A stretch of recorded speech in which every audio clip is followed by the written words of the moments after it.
السلام علیکم ورحمۃ اللہ وبرکاتہ۔ استاد محترم شیخ الحدیث ڈاکٹر مولانا منظور احمد مینگل صاحب دامت برکاتہم العالیہ وحفظہ اللہ من جمیع الشرور والفتن، اور انگلینڈ کے بعض علماء، برطانیہ کے بعض علماء کے درمیان جو مسائل حالیہ دنوں زیر بحث ہیں ان سے متعلق 2 ویڈیوز بندہ آپ کے سامنے گزشتہ دنوں میں پیش کر چکا ہے۔ موضوع سے متعلق یہ آج ہماری تیسری اور آخری ویڈیو ہے۔ پہلی ویڈیو میں جو 2 حصوں میں اپلوڈ کی گئی تھی، ہم نے مختصر المعانی کی علامہ تفسیرانی رحمہ اللہ کی عبارت، متنازع عبارت رکب علی و حرب معاویہ سے متعلق جو معروضات ہیں، جو اصل حقائق ہیں، آپ کے سامنے پیش کیے تھے، اور اس سے متعلق مولانا عبدالحلیم صاحب نے انگلینڈ کے، برطانیہ کے علماء کی طرف سے جو علمی بات کرنے کے ذمہ دار اور وکیل ہیں، انہوں نے جو باتیں کی تھیں اور جو علمی بددیانتیاں اور جو بیجا الزامات استاد محترم پر لگائے تھے ان کو بے نقاب کیا گیا تھا پہلی ویڈیو میں، اور مسئلے کے ابتدائی معلومات اور کیا اختلافات ہیں، کیا وجوہات ہیں جو ان دونوں حضرات کی طرف، دونوں اطراف کے درمیان میں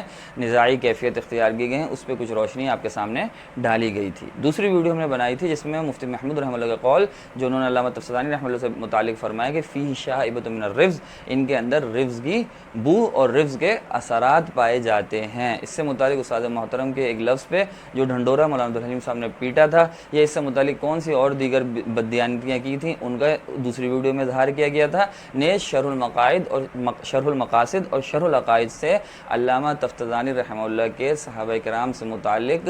خطرناک نظریات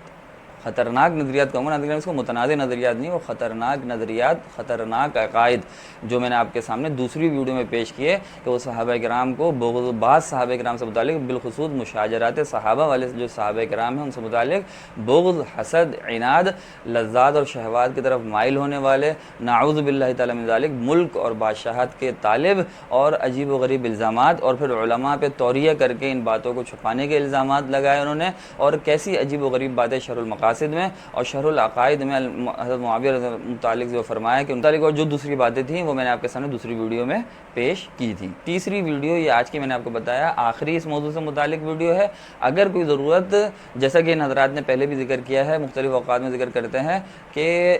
اصل مسئلہ جوہر اور عرض کا ہے، جسم اور عرض کا ہے، اور اس پہ استاذی کی گرفت کریں گے، لیکن اب تک کی نہیں ہے تو اب کریں گے، اور ایسی کوئی ضروری بات ہوئی تو میں آپ کے سامنے اگلی کی ویڈیو میں ذکر کر دوں گا، ورنہ فی الحال یہ ہماری آخری ویڈیو ہے اس مسئلے سے متعلق، اور یہی کچھ علمی باتیں تھیں جس کو مولانا عبدالحلیم صاحب اور یہ برطانیہ کے علماء علمی بات سمجھتے ہیں۔ اصلاً تو ان کی کیا حقیقت تھی، 2 کی میں نے آپ کے سامنے بیان کر دی، تیسری کی مختصر المعانی کی ہی ایک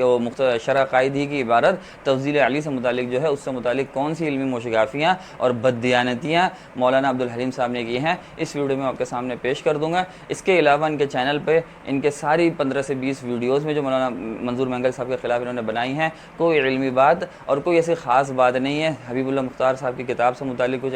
ادھر ادھر کی باتیں کی تھیں، ان کے جوابات 2 ویڈیوز کی صورت میں استاد محترم نے بہتر انداز میں دے دیے ہیں۔ امام الحسن اشعری رحمہ اللہ سے متعلق استاد جی نے 3 دور کا کہا تھا، یہ 2 دور کے قائل ہیں، یہ کیا دلیل دیتے ہیں، استاد جی نے بڑی تفصیل سے لبانہ سے اور دیگر دلائل جو استاد جی نے جن چیزوں کے دلائل پیش کر دیے تھے، میں نہیں سمجھتا کہ مجھے یا کسی کو بھی ضرورت ہے کہ پھر ان چیزوں کے دلائل پیش کریں۔ استاد جی نے بے شمار دلائل امام الحسن اشعری سے متعلق اور ذات و صفات اور جسم اور عرض کی مسائل سے متعلق دے دیے تھے۔ وہ مسائل جب یہ اٹھائیں گے، فی الحال یہ اٹھا ہی نہیں رہے، تو جب اٹھائیں گے تو اس پہ اگر ضرورت لگی تو ویڈیو بنا لیں گے، ورنہ میں نے آپ کو بتایا یہ شرح عقائد کے بارے سے متعلق اور اس پورے مسئلے اور نزاع سے متعلق ہماری آخری ویڈیو ہے۔ دیکھیں شرح عقائد میں جو علامہ نصفی رحمہ اللہ کی کتاب کی شرح ہے، علامہ نصفی رحمہ اللہ نے متن میں صحابہ کی افضلیت کی ترتیب بیان کی، صحابہ کرام رضوان اللہ تعالیٰ مجمعین کی، انہوں نے وہی فرمایا جو جمہور اہل سنت کا مذہب ہے کہ حضرت ابوبکر سب سے افضل ہیں، پھر عمر، پھر عثمان، پھر علی رضی اللہ تعالیٰ عنہم۔ اس ترتیب کے ماتحت میں علامہ تفسیرانی رحمہ اللہ نے شرح میں کیا فرمایا، پہلے میں پوری عبارت، متن اور شرح آپ کے سامنے ترجمے کے ساتھ پڑھتا ہوں، سناتا ہوں آپ کو، اس کے بعد مولانا عبدالحلیم صاحب نے اس میں کیا علمی بددیانتیاں اور کیا مضحکہ خیز باتیں کی ہیں وہ، اور استاد محترم کے اس سے متعلق کیا اسٹیٹمنٹس ہیں وہ آپ کے سامنے بیان کروں گا، پورا مسئلہ بلکہ بیان کروں گا، لیکن پہلے آپ اس عبارت کو ترجمے کے ساتھ پڑھ لیں تاکہ بعد کی باتیں سمجھنا آپ کے لیے آسان ہو جائے۔ دیکھیں عبارت آپ کی اسکرین پہ آ رہی ہوگی۔ علامہ تفسیرانی رحمہ اللہ فرماتے ہیں، جہاں پہ حضرت متن میں آ گیا ثم علی المرتضی، پوری ترتیب متن میں آگے کہ حضرت علی المرتضی رضی اللہ عنہ کا 4تھا نمبر ہے صحابہ کی تفضیل میں۔ اس کے آگے پھر یہ فرماتے ہیں علی ھذا وجدنا السلف، اسی کے اوپر ہم نے صحابہ کرام کی اسی ترتیب پر ہم نے سلف کو، امام تفسیرانی رحمہ اللہ فرماتے ہیں، ہم نے پایا ہے۔ والظاہر انہ لو لم یکن لهم دلیل علی ذلک لما حکموا بذلک،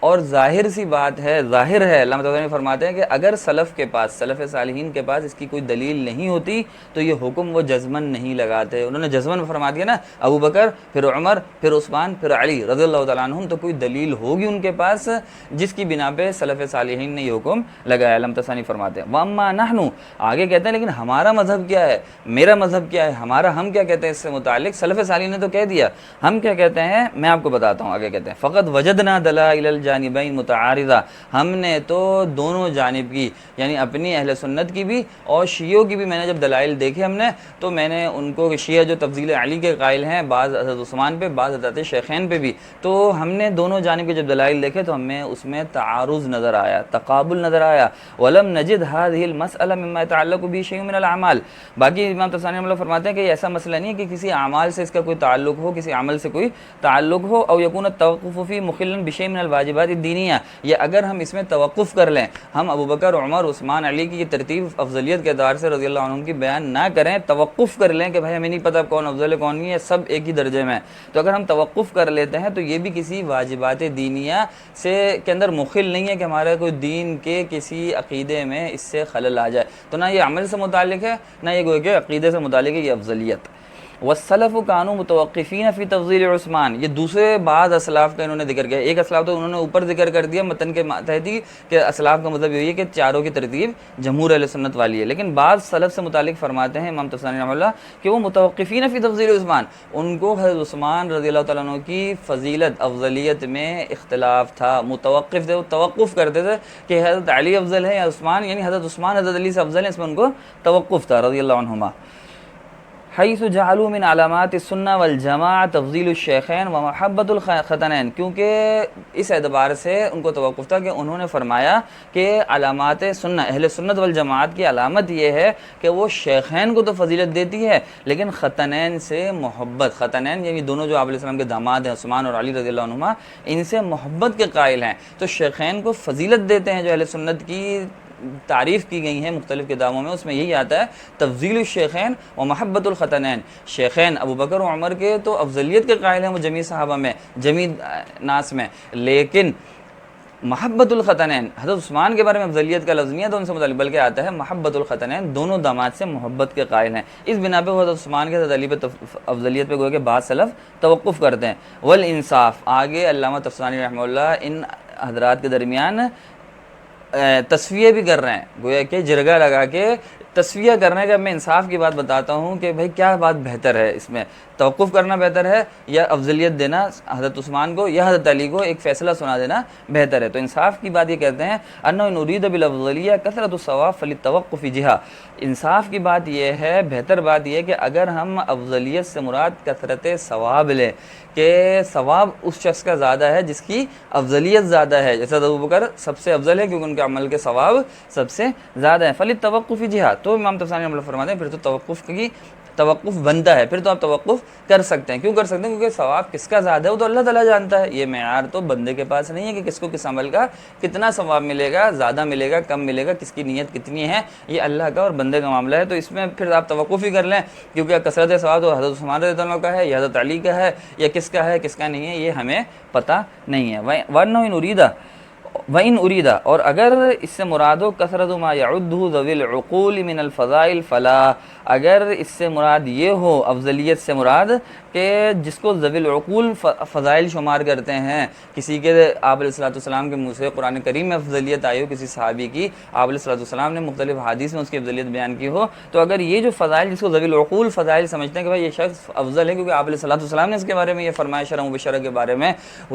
صلح حدیبیہ والوں کے بارے میں، بدر والوں کے بارے میں، تو یہ جو فضائل جس کو ذوی العقول فضائل سمجھتے ہیں اگر یہی مراد افضلیت سے فلا، پھر توقف کی کوئی جہت نہیں ہے، پھر توقف نہیں کرنا چاہیے، بلکہ پھر کیا کرنا چاہیے؟ تو پھر تو حضرت علی کرم اللہ وجہہ کو امام طبرانی رحمہ اللہ فرماتے ہیں افضلیت دینی چاہیے. کیوں؟ کیونکہ قولی احادیث کے حساب سے اور ان فضائل کے حساب سے جس کو ذوی العقول فضائل سمجھتے ہیں، ظاہر سی بات ہے عثمان رضی اللہ عنہ کیا، بعض حضرات تو کہتے ہیں کسی کی بھی، حضرت ابوبکر عمر رضی اللہ عنہما کے بھی وہ فضائل منقول نہیں ہیں جو حضرت علی کرم اللہ تعالی وجہہ کے اہل بیت کے نقل ہیں. تو جب حضرت علی کرم اللہ تعالی وجہہ کے اتنے فضائل ہیں اور اگر ہم افضلیت سے مراد ان فضائل کے حساب سے، ان احادیث کے حساب سے افضلیت شمار کریں تو وہ ظاہری بات ہے حضرت علی رضی اللہ عنہ کے زیادہ ہیں، تو ان کو افضلیت دینی چاہیے۔ یہ امام طبرانی رحمہ اللہ نے اپنا محاکمہ سنا دیا۔ اس پوری عبارت کو آپ شروع سے آخر تک ملاحظہ فرمائیں، آپ کو اس سے 2 سے 3 باتیں سمجھ میں آئیں گی۔ شرح صدر سے اطمینان سے مطالعہ کریں، اگر آپ عربی جانتے ہیں اطمینان سے اس کو ایک بار پھر پڑھیں، میں نے جو ترجمہ کیا اس کو دیکھیں، پھر میں آپ کو بتاتا ہوں اب کہ اس میں 2 سے 3 باتیں دیکھیں، یہ سمجھ میں آتی ہیں کہ شروع میں جہاں پہ امام نصفی رحمہ اللہ نے ترتیب ذکر کی، وہاں علامہ طبرانی رحمہ اللہ فرما دیے کہ سلف صالحین کا یہی مذہب ہے، ابو بکر، عمر، عثمان، پھر علی رضی اللہ عنہم۔ پھر انہوں نے فرمایا یہ سلف صالحین کا مذہب ہے۔ آپ دیکھیں والظاہر انہ لو لم یکن لہم دلیل، ان کے پاس اس کی دلیل اگر نہیں ہوتی تو وہ یہ نہیں کہتے، ان کے پاس غائب کا صیغہ لیا ہے، ان کے پاس سلف صالحین کے پاس نہیں ہوتی دلیل، وہ یہ فیصلہ نہیں کرتے کہ چاروں کی ترتیب اس طرح ہے، اپنی بات انہوں نے آگے کی ہے۔ یہ تو اسی طرح ہوتا ہے شرح میں ناظرین کرام کہ اوپر جو متن میں ہوتی ہے پہلے تو اس کی وضاحت کر دی جاتی ہے، آگے شارح اپنی بات کرتا ہے کہ اما نحن، اب میں بتاتا ہوں ہمارا مذہب، میرا مذہب کیا ہے۔ نحن ہم، اما کا مطلب ہوتا ہے بہرحال، ایک نیا کلام اب شروع کر رہا ہوں، نحن میں اب میں بتاتا ہوں فقط وجدنا دلائل، ہمارے نزدیک تو دونوں جانب کے دلائل متعارض ہیں۔ حضرت عثمان کی افضلیت کے دلائل اتنے قوی نہیں ہیں کہ ان کو لے لیا جائے اغلق، بلکہ دونوں جانب کے، حضرت علی کی افضلیت کے بھی اور حضرت عثمان کے افضلیت کے بھی متعارض ہیں، اور یہ عقیدے اور عمل سے متعلق بھی نہیں ہے، امام طبرانی رحمہ اللہ فرماتے ہیں۔ پھر آگے انہوں نے فرمایا اور جو کہ 2 جماعتیں ہیں، ایک توقف کرتی ہے کہ عثمان کو افضلیت دیتی ہے، تو جو توقف کرتی ہے اس کی جہت یہ ہے، توقف کے اعتبار سے اس کا توقف اس لیے کہ جو اہل سنت کیا ہے کہ محبت الخطنین کے قائل ہیں، دونوں دامادوں سے، عثمان اور علی رضی اللہ تعالیٰ عنہما سے محبت کے قائل ہیں، افضلیت کا ذکر اس تعریف میں نہیں آتا، لہذا اگر کوئی نہیں کرتا وہ توقف کرتا ہے، عثمان کو افضلیت نہیں دیتا تو بھی صحیح ہے، توقف کر لے وہ۔ لیکن انصاف انہوں نے آگے جو اپنی اصل محاکمہ سنا ہے وہ بہت اہم ہے۔ اصل محاکمہ یہ سنا رہے ہیں کہ کثرت ثواب اگر مراد ہے فرد توقف ہے تو آپ توقف کر لیں، کثرت ثواب افضلیت سے، کیونکہ ثواب ہمیں معلوم نہیں ہے تو توقف کا اعتبار ہے۔ لیکن اگر ہم وارد فضائل کو دیکھتے ہیں حدیث وغیرہ کے حساب سے تو وہ پھر ظاہر بات ہے حضرت علی کے بارے میں زیادہ فضائل احادیث میں وارد ہوئے ہیں۔ اسی حساب سے اب آپ سنیں منظور مینگل صاحب نے، سب سے پہلے میں سنا اب استاد محترم منظور مینگل دامت برکاتہم العالیہ سے نے اس عبارت سے متعلق کیا بیان دیا ہے، کیا اسٹیٹمنٹ دیا ہے۔ اسی شرح قائد کے اندر دوسرے نمبر پر آپ ملاحظہ فرمائیں، حضرت عثمان کے بارے میں بتاتے ہیں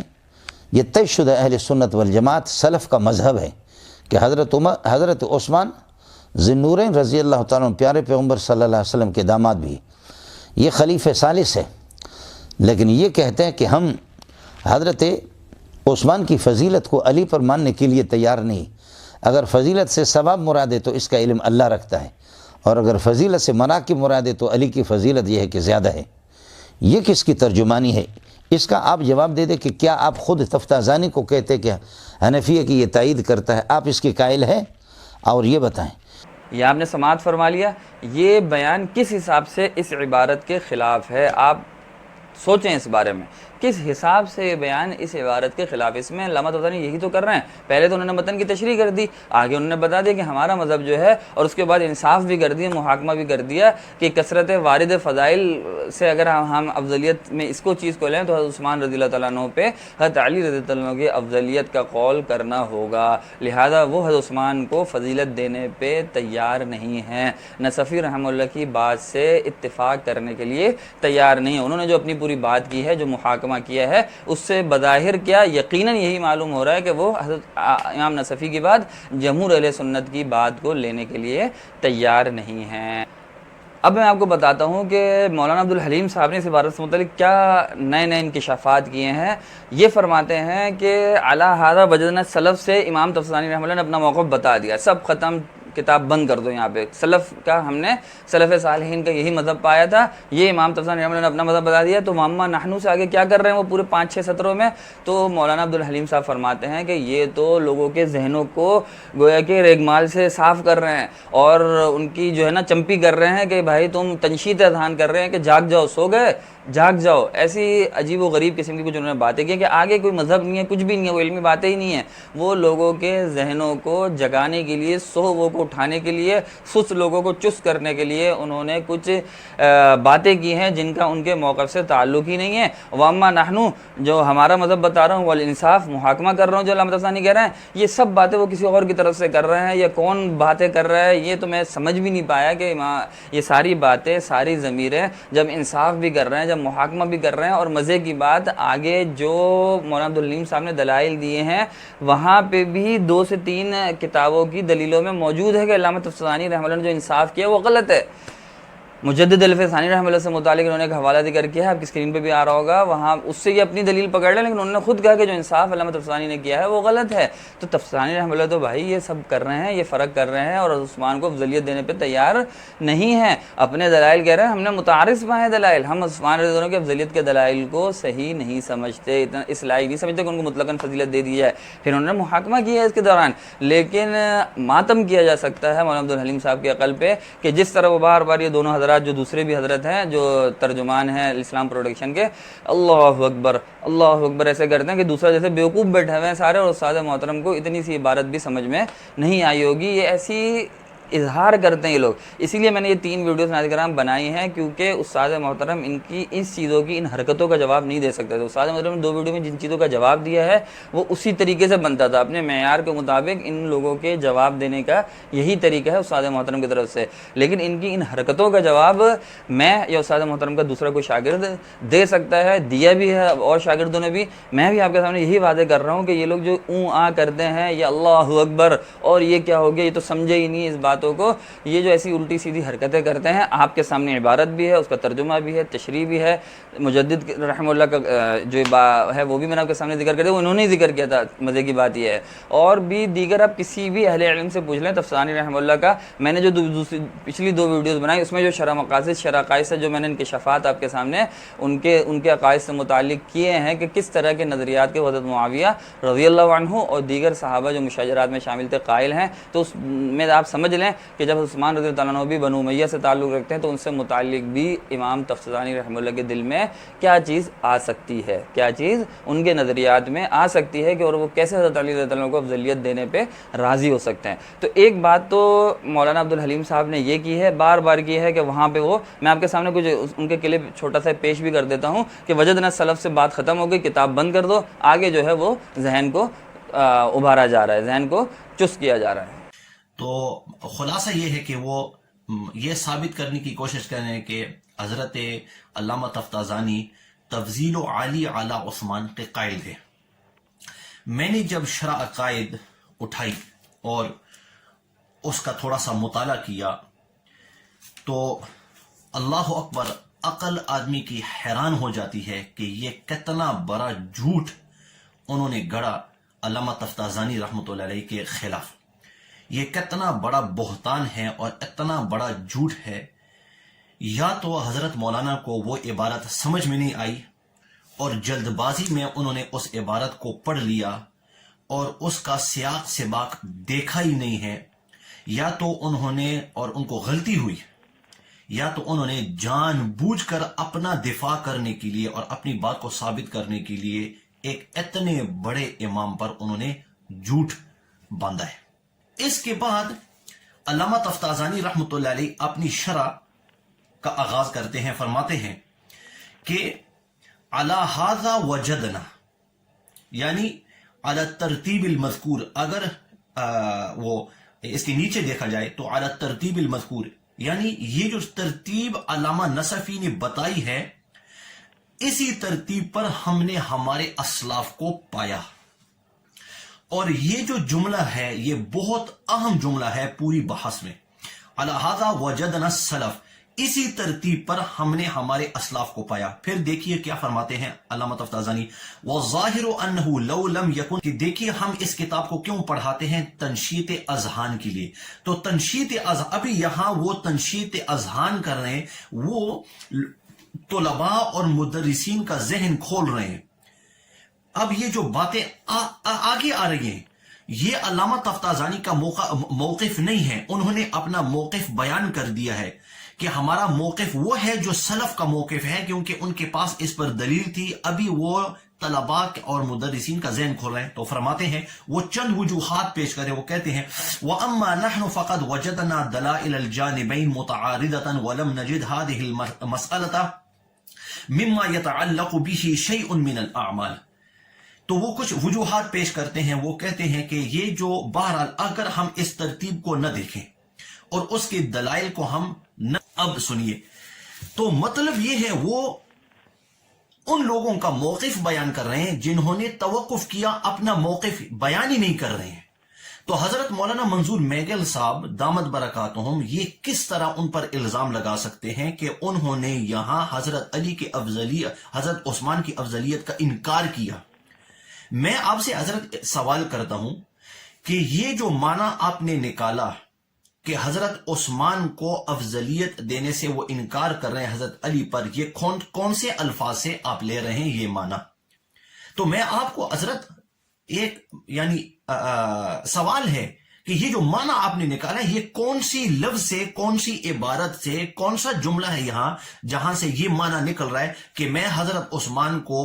افضلیت دینے کے لیے تیار نہیں ہوں حضرت علی رضی اللہ تعالیٰ عنہ پر؟ دیکھو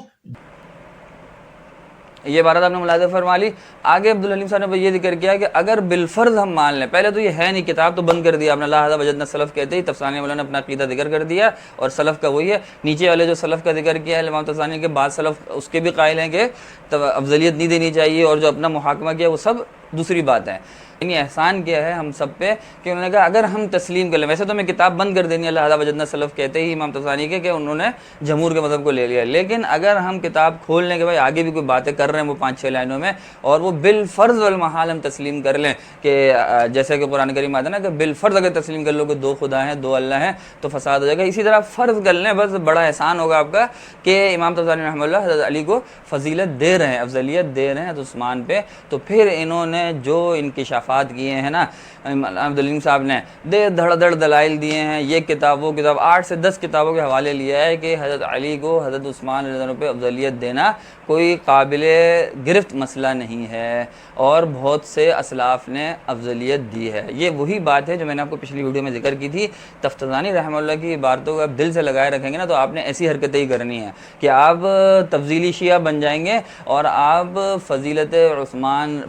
افضلیت علی کے دلائل کتابوں سے ڈھونڈتے پھر رہے ہوں گے. آپ کو جمہور اہل سنت کے دلائل نظر ہی نہیں آئیں گے، آپ عثیمین کی اور فلاں کی اور ادھر کی اور ادھر کی دلائل لے آئیں گے کہ کس طرح کی تھا. بھائی یہ کس نے کہا ہے کہ حضرت علی رضی اللہ عنہ کی افضلیت کفر ہے یا ضلال ہے یا بدعت ہے؟ کہاں استاد محترم نے یہ لفظ استعمال کیا کہ یہ کوئی بدعت یا گمراہی ہے؟ کہاں کہا ہے کہ یہ کفر ہے یا ضلال ہے حضرت علی کو افضلیت دے دینا؟ حضرت علی رضی اللہ تعالیٰ عنہ کو حضرت عثمان پہ افضلیت دے دینا کہیں سے نہ کوئی کفر ہے، نہ ضلال ہے، نہ بدعت ہے، نہ اس میں کوئی اور حرج ہے. حرج ہے تو صرف یہ حرج ہے کہ یہ جمہور اہل سنت کا مذہب نہیں ہے، یہ جمہور اہل سنت کا مذہب نہیں، یہ شاذ مذہب ہے، یہ شیعوں کا مذہب ہے، یا بعض اہل سنت کا شاذ مذہب ہو سکتا ہے، جمہور اہل سنت کا مذہب نہیں ہے. یہ کفر، گمراہی، ذلت کچھ بھی نہیں ہے. میں آپ کو صراحتاً بتا رہا ہوں نا، اساجی نے ایسا کہا یہ ان کے افتراءات ہیں، یہ بہتان ہے جو انہوں نے اساجی محترم پہ باندھا ہے، اور اس کے بعد 40 منٹ کی ویڈیو بنائی ہے، بے تکے دلائل دیے ہیں جس کا موضوع سے کوئی تعلق ہی نہیں ہے. افضلیت علی میں نے آپ کو بار بار بتا رہا ہوں، حضرت عثمان پہ، حضرات شیخین پہ دینا تو گمراہی قرار دیا گیا ہے، وہ تو غلط ہے، لیکن حضرت عثمان پہ افضلیت دے دینے کو کسی نے بھی گمراہی یا بدعت قرار نہ دیا ہے، نہ استاد محترم نے دیا ہے. لہٰذا آپ کو یہ بات سمجھنی ہوگی سامع کرام، یہ اسے کہتے ہیں خلط مبحث، خلط مذہب مبحث. کیوں؟ کیونکہ جمہور اہل سنت کا مذہب تو یہی ہے نا. یہ تو آپ بات مانتے ہیں یا یہ بھی نہیں ماننے سے تیار نہیں ہے کہ ابو بکر، عمر، پھر عثمان، پھر علی، جمہور اہل سنت جب رضی اللہ عنہم اس ترتیب پہ ہیں تو آپ بھی اس ترتیب کو مانیں نا، اس کے دلائل دیں. آپ کن چکروں میں لگ گئے امام تفسانی رحمہ اللہ کے چکر میں کہ آپ تفضیل علی علی عثمان کے ثبوت کے، اس بات کے دلائل دے دھڑ دھڑ 40 منٹ تک بیان کر رہے ہیں، تفضیلی شیعہ بن گئے ہیں، اور اس کے بعد آپ جو ہے نا گریبان کھول کے اور کیمرے کی طرف بڑھ کے ایسے حرکات کر رہے ہیں کہ استاد محترم سے متعلق کہ گویا کہ آپ کا علمی مقام اور آپ نے وہ علمی انکشافات کر دیے ہیں جو استاد محترم کو معلوم ہی نہیں تھے.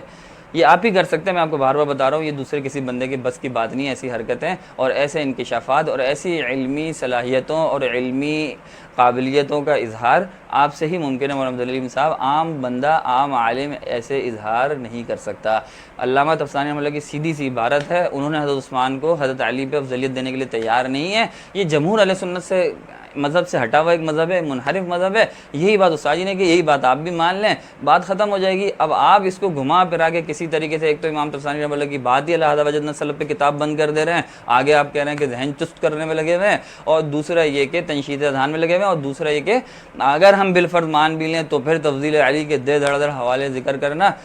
یہ کہیں سے بھی کوئی معقول حرکت نہیں ہے. ایک بات یہاں یہ ذکر کر دوں کہ مفتی رشید احمد گنگوہی رحمہ اللہ کا ایک حوالہ مولانا عبد الحلیم صاحب نے ذکر کیا ہے, اس میں اسی بات کا ذکر ہے, کچھ اسی طرح کے مسائل جو اپنی دلیل کے طور پہ لائے مولانا عبد الحلیم صاحب. اس کے بعد مفتی رشید رحمہ اللہ اس میں خود کہتے ہیں گنگوہی رحمہ اللہ کہ ہم ان کو تفضیلی نہیں کہہ سکتے, ان حضرات کو جو ایسی باتیں کرتے ہیں نا تفضیل علی والی, ان کو تفضیلی شیعہ نہیں کہہ سکتے. اسی حساب سے میں بھی یہی وضاحت کرنا ضروری سمجھتا ہوں کہ جو تفضیلی شیعہ کا لفظ میں نے استعمال کیا مولانا عبد الحلیم صاحب سے متعلق, یہ ان کی ایسا لگ رہا ہے ان کی باتوں سے کہ وہ کر رہے ہیں, وہ ہے نہیں, ظاہری بات ہے. نہ ہم قرار دے سکتے ہیں, نہ مفتی رشید احمد گنگوہی رحمہ اللہ نے کہا ہم ان کو نہیں کہیں گے ایسے لوگوں کو, لیکن ان کی جو انداز ہیں, ان کے جو دلائل دینے کی ترتیب ہے, اس سے تو ایسا ہی لگ رہا ہے کہ تفضیل علی علیہ عثمان کے قائل ہو چکے ہیں. اللہ تعالی ہم سب کو قرآن کریم کی, احادیث مبارکہ کی, جمہور اہل سنت کی اور اسی طرح سلف صالحین کے مذہب کو مضبوطی سے پکڑنے کی توفیق عطا فرمائے. آخر میں آپ کے سامنے اس ویڈیو کا بھی اور اپنی تینوں ویڈیوز کا جو میں نے اس مسئلے سے متعلق مولانا منظور احمد مینگل صاحب اور انگلینڈ کے علماء کے درمیان جو نزاع چل رہا ہے اس سے متعلق بنائی, اس کا خلاصہ آپ کے سامنے تینوں کا ذکر کر دیتا ہوں, اور اس کے بعد اس سلسلے کو میں نے آپ کو بتایا ہم آج ختم کر دے رہے ہیں. پہلی ویڈیو میں نے آپ کے سامنے ذکر کیا تھا کہ مختصر المعانی کی عبارت میں علامہ تفسانی رحمہ اللہ نے رکب علی و حرب معاویہ جو مثال دی وہ سخت محل نظر ہے. اس میں وہ مسند الیہ سے ہی تعظیم اور اہانت ثابت کر رہے ہیں, علی کے علو سے اور معاویہ کے معنی سے عواء القلب و صریخ الذئب سے نعوذ باللہ حضرت معاویہ کی توہین, اور حربہ سے الگ توہین ہو رہی ہے لیکن معاویہ کے لفظ سے توہین ثابت کر رہے ہیں. اس کے خلاف مولانا عبد الحلیم صاحب نے 3 قرینے دیے تھے اپنی ویڈیو میں کہ اس سے مراد حضرت معاویہ اور حضرت علی نہیں ہے, دیگر 2 اشخاص ہیں. ایک دلیل تو انہوں نے شیخ الہند کی جو نیچے حاشیے کی عبارت ہے اس کو توڑ موڑ کے پیش کیا تھا, جبکہ اس میں ولو حملنا کے بعد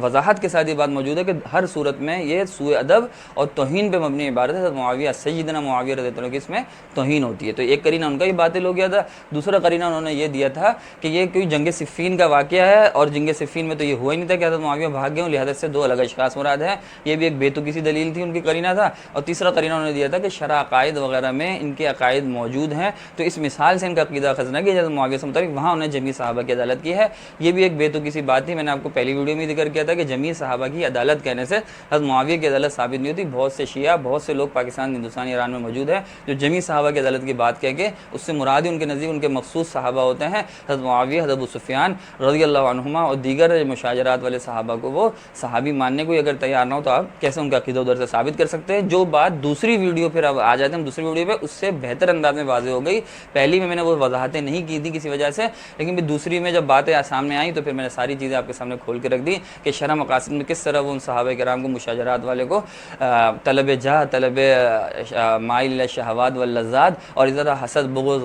عناد, اور بعض صحابہ سے متعلق کہتے ہیں کہ جو آپ علیہ السلام سے ملے بھی ہیں, آپ علیہ السلام کی زیارت بھی کی, لیکن ہر صحابی معصوم نہیں ہوتا, اور ہر صحابی محفوظ ہونے کا جو جمہور کا عقیدہ ہے اس پہ بھی انہوں نے تنقید کی کہ وہ عقیدہ بھی توریے کے ساتھ کیا گیا ہے, ورنہ حقیقت تاکہ کبار صحابہ کو عوام بدظن نہ ہو, ورنہ وہ صحابہ سے متعلق تو کہ ان کے دل میں یہی ہے کہ وہ صحابہ جو مشاجرات میں حضرت معاویہ رضی اللہ عنہ دیگر جو تھے ان سے متعلق وہ بدعقیدگی ہی ان کا عقیدہ ہے. امام تفسانی رحمہ اللہ کا عقیدہ انہوں نے شرح مقاصد میں بھی بات واضح کر دی, شرح عقائد میں بھی حضرت معاویہ رضی اللہ عنہ سے متعلق جو انہوں نے انکشافات کیے تھے میں نے آپ کو بڑی تفصیل سے دوسری ویڈیو میں وہ بتا دی تھی. فی شائبۃ من الرزق مفتی محمود رحمہ اللہ کی عبارت تھی دوسری ویڈیو میں جس پہ ہم نے بحث کی تھی کہ شائبۃ من الرزق کا ایک ترجمہ ایک جگہ پہ استاد جی نے تھوڑا سا مختلف کر دیا, تو اس کا ڈھنڈورا 10 منٹ تک مفتی مولانا عبد الحلیم صاحب نے پیٹا, جبکہ دوسری جگہ پہ استاد جی نے جو پہلی ویڈیو بنائی اسی میں اس کا بالکل صحیح ترجمہ کہ اس میں رزق کا شائبہ اور رزق کی بو آ رہی ہے کیا تھا. دوسرے مساجد نے کہتے کہ راوزی ہے, تو جو ان کے حضرت معاویہ سے متعلق عقائد ہیں حضرت معاویہ رضی اللہ عنہ سے متعلق تو امام تفسانی رحمہ اللہ کو شیعہ ہی قرار دیا جا سکتا ہے, جو ان کے نظریات مختلف آ گئے ہیں. اس کے علاوہ بھی بہت ناظرین کرام اس دلدل میں نہ میں پھنسنا چاہتا ہوں نہ آپ پھنسنا چاہیں گے اس بحثوں میں پڑھنا. یہ لوگ ہیں گزر چکے, تلک امۃ قد خلت لہا ما کسبت ولکم ما کسبتم کے تحت ہم نے بھی آگے بڑھنا ہے, آپ بھی آگے بڑھنا ہے. یہ کچھ ضروری ضروری باتیں تھیں جو یہ لوگ عوام کے ذہن کو خراب کر رہے تھے، اور اس ڈیٹیل میں استاد جی کا نہ مقام ہے نہ اتنا وقت ہے کہ استاد جی جواب دیں، اس لیے میں نے یہ 2 سے 3 ویڈیو بنائی، ورنہ نہ میرے پاس اتنا وقت ہے، نہ بقرعید سے پہلے تھا، نہ آگے اب یہ وقت ہے اس چیزوں کے بنانے کا. اسی لیے میں آپ کو بتا رہا ہوں کہ ورنہ شرح مقاصد میں اور شرح عقائد میں اور بھی بہت سی ایسی باتیں ہیں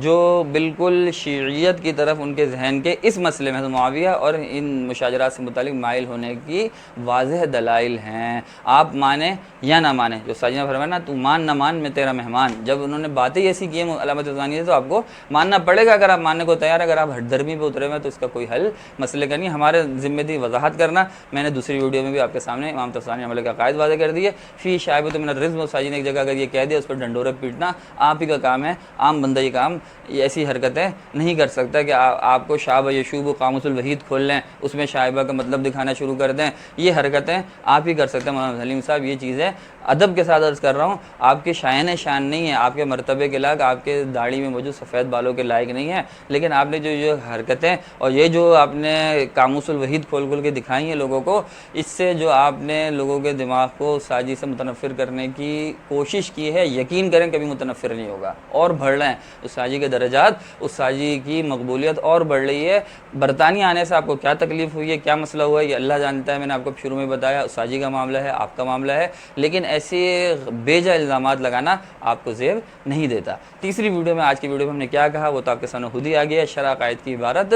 جس میں انہوں نے تفضیل عثمان کے قائل نہیں ہو رہے ہیں افضلیت کے، اس سے متعلق مولانا حلیم صاحب نے عجیب و غریب قسم کی کچھ باتیں کی تھیں. آپ وہ ویڈیو 40 منٹ کی، وہ خود بھی دیکھ لیں، ان کے چینل پہ موجود ہے. بے تکی سی باتیں ہیں، کسی طرح بھی کھینچ تان کر طبرانی رحمہ اللہ کو بری کرنے کی کوشش کر رہے ہیں. کیوں کر رہے ہیں؟ بعض بریلوی عالم بھی وہ طبرانی نام کی عجیب و غریب بیہودہ قسم کی کتابیں لکھ رہے ہیں، طبرانی رحمہ اللہ کو بچانے میں لگے ہوئے ہیں. کیوں بچانے میں لگے ہوئے ہیں میں یہ سمجھنے سے قاصر ہوں. صحابہ کرام کو چھوڑنے پہ تیار ہیں، ابو حنیفہ کو چھوڑنے پہ تیار ہیں، ابو منصور ماتوریدی رحمہ اللہ کو چھوڑنے پہ تیار ہیں، طبرانی کو چھوڑنے پہ تیار نہیں ہے. طبرانی پہ کوئی پی ایچ ڈی کرنی ہے آپ نے، طبرانی رحمہ اللہ کے نام کیا کوئی کتبہ بنا کے لگانا ہے گھر پہ یا کیا لگانا ہے؟ ان کو علم کلام کے حساب سے پڑھیں، علم فلسفہ کے اعتبار سے پڑھیں، علم منطق کے حساب سے پڑھیں. اسی حساب سے ان کی کتابیں شامل ہیں. استاذی کے مدرسے میں بھی پڑھائی جاتی ہے، میں نے بھی پڑھی ہے، آپ نے بھی پڑھی ہیں، ہم سب پڑھتے ہیں، پڑھیں گے. ان کے احسان ہے اس حساب سے انہوں نے یہ علوم، میں نے آپ کو پہلی ویڈیو میں تفصیل سے سعد الدین طبرانی رحمہ اللہ کا مقام مرتبہ سمجھایا تھا. ان سے متعلق اس حساب سے تحقیر دل میں نہ لائیں. لیکن ان کے یہ جو نظریات ہیں صحابہ کرام سے متعلق، حاشا وکلا اس کے قائل ہونا، اللہ معاف کرے، کل قیامت کے دن ان صحابہ کرام کو بھی ہم نے جواب دینا ہے. جیسا کہ یزید کی حمایت کر کے آج کل ایسی کتابیں، آج کل فیس بک پہ میں کچھ کل پرسوں سے دیکھ رہا ہوں، بہت سی عجیب و غریب بیہودہ قسم کی باتیں چل رہی ہیں کہ حیات سیدنا یزید، جس کا ذکر میں نے پہلی دوسری ویڈیو میں بھی ذکر کیا تھا. عظیم الدین صدیقی صاحب کی کتاب جو بنو ٹاؤن کے فاضل ہیں، بنو ٹاؤن نے برات کر دی ان سے. میں نے آپ کو بتایا محمود عباسی صاحب، تو وہ لوگ بھی کیا منہ دکھائیں گے جو یزید کا ایسا دفاع کر رہے ہیں کہ اس کو رحمہ اللہ لگا رہے ہیں، سیدنا لگا رہے ہیں. غلط بات ہے. حضرت حسین رضی اللہ تعالیٰ عنہ کو، آپ امام حسین رضی اللہ تعالیٰ عنہ کو ان کی شہادت کا مذاق اڑانے کے مترادف ہے. کل کیا جواب دیں گے وہ لوگ؟ تو یہ اعتدال کا مطلب یہی ہے کہ یزید کا دفاع بالکل بھی کرنا اہل سنت کا منہج نہیں ہے. آپ کو میں نے آپ کو بتایا مختلف ویڈیوز میں پچھلی والی میں بھی کہ یزید سے متعلق کیا اہل سنت کا اصل منہج ہے. وہ جو 3 کتابیں آپ کو بتائی تھیں، مفتی عبدالرشید صاحب کی یزید کی شخصیت، مفتی شفیع عثمانی رحمہ اللہ کی کتاب، اور اسی طرح قاری طیب رحمہ اللہ کی کتاب، محمود عباسی رحمہ اللہ کے خلاف لکھی گئی کتابیں یہ ناظرین کرام. کیوں؟ کیونکہ انہوں نے یزید کا دفاع کیا تھا. وہ ان کا علمی آپ کہہ لیں محمود عباسی صاحب، جو لوگ بھی اس چکر میں لگے ہوئے ہیں، میں یہ سمجھتا ہوں بس اہل سنت کے منہج سے ہٹے ہوئے ہیں. جو یزید کے دفاع میں لگے ہوئے ہیں ان کو امام حسین رضی اللہ تعالیٰ عنہ کی شہادت کا سوچنا چاہیے. جو اہل حدیث علماء ان چکروں میں لگے ہوئے ہیں ان کو بھی سوچنا چاہیے. لیکن دوسری طرف جو حضرات طبرانی کے دفاع میں لگے ہوئے ہیں ان کو بھی سوچنا چاہیے کہ حضرت معاویہ رضی اللہ تعالیٰ عنہ کو مشاجرت صحابہ سے متعلق جو ان کے نظریات ہیں اس کی وکالت کر کے وہ کل کیا جواب دیں گے حضرت معاویہ رضی اللہ تعالیٰ عنہ کو، کیا جواب دیں گے وہ بنو امیہ کے دیگر صحابہ کو، یا کیا جواب دیں گے ان حضرات کو جنگ صفین جنگ جمل میں حضرت معاویہ کے ساتھ عائشہ رضی اللہ تعالیٰ عنہ کے ساتھ تھے. کیونکہ حضرت علی رضی اللہ تعالیٰ عنہ سے جنگ اس بات کا باعث نہیں ہو سکتی کہ لم یوجب اللعن کی عبارت کتاب میں ذکر کر دی جائے یا ایسی کوئی اور حرکتیں کی جائیں. اللہ تعالیٰ ہم سب کے ایمان کی، عقائد کی، نظریات کی حفاظت کرے. اعمال بھی ہمارے ایسے بنائیں، لیکن اعمال بہرحال اس لائق نہیں ہے، لیکن عقیدہ ہمارا درست ہو. اللہ کرے ایسے عقائد ایسے نظریات لے کے اللہ تعالیٰ کی بارگاہ میں جائیں کہ ہمارا سر فخر سے بلند ہو جائے، اللہ تعالیٰ ان عقائد کو قبول کر لیں تو اعمال بخشنے میں اللہ تعالیٰ دیر نہیں لگائیں، لیکن یقین کریں عقیدہ نہیں بخشے جائیں گے۔ شرک کا عقیدہ ایسا عقیدہ ہے، اللہ تعالیٰ نے فرما دیا لا یغفر ان یشرک بہ، معاف ہی نہیں ہو سکتا، شرک ہے، کفر ہے۔ اسی طرح ایسی بدعقیدگیاں کہ آپ علیہ السلام نے چہرہ پھیر لیا، صحابہ کرام نے ہی ہم سے چہرہ پھیر لیا اگر قیامت کے دن حوض کوثر پہ، کہ یہ کیسے عقیدے لے کے آؤ؟ اعمال یقین کریں، نماز اللہ کرے ہم سب 5 وقت کے نمازی بن جائیں، جماعت کے ساتھ نماز پڑھیں، روزے رکھیں، زکوٰۃ دیں، لیکن یقین کریں نہ بھی پڑھ پائے، اللہ تعالیٰ انشاءاللہ معاف کرنے والا ہے، وہ معاف کر دے گا، اس کے خزانوں میں کمی نہیں ہے، لیکن عقیدہ اللہ تعالیٰ معاف نہیں کرے گا، بد عقیدگی اللہ تعالیٰ معاف نہیں کرے گا، بدترین گناہ ہے، بدترین ضلالت ہے کہ آپ ایسے عقائد، ایسی عبارتوں، ایسے نظریات کو، جس کو آپ گوگل اٹھا کے دیکھ لیں، آپ یوٹیوب اٹھا کے دیکھ لیں، سنیوں سے زیادہ شیعوں نے علامہ تفسانی رحمۃ اللہ کی عبارتوں سے استدلال کیا ہوا ہے۔ آپ کو استدلال کی فکر ہوتی ہے نا کہ فلاں نے استدلال کر لیا تفسانی رحمۃ اللہ کی عبارت سے، تو عبدالحلیم صاحب کتابیں پھاڑ کے کھول کے آگے کر دیتے ہیں کہ دیکھو اس نے استدلال کیا، اگر یہ گمراہ ہوتے تو شیعوں نے کتنا کیا، آپ یہ تو دیکھیں یوٹیوب، فیس بک کھول کے، گوگل کھول کے، کہ شیعہ کہاں اس کی عبارتوں سے استدلال کرتے پھر رہے ہیں۔ تو اسی سے آپ تھوڑا سا ذہن اپنا تنشیط ذہن، جو آپ بار بار کہہ رہے ہیں تفسانی رحمۃ اللہ کرتے ہیں، ذہن چست کرتے ہیں، آپ بھی اپنا ذہن تھوڑا سا چست کر لیں، میری باتوں کو، استاد جی کی باتوں کو جو ہے اچھے پیرائے میں لیں، مثبت پیرائے میں لیں۔ آپ سے متعلق خاص اور مولانا عبدالحلیم صاحب، یہ جو بھی دیگر افراد ہیں انگلینڈ کے جو علماء ہیں، کوئی بے ادبی ہو گئی ہو، کوئی غلط بات منہ سے نکل گئی ہو، میں اس پہ معافی مانگتا ہوں، لیکن جو نظریات، جو عقائد، جو تشریحات اہل سنت کے منہج کی، استاد جی کے محترم کی باتوں کی میں نے کی، وہی برحق ہیں، اسی کو لینے میں عافیت ہے۔ اللہ تعالیٰ ہم سب کا حامی و ناصر ہو۔ اپنا خیال رکھیے گا۔ السلام علیکم ورحمۃ اللہ وبرکاتہ۔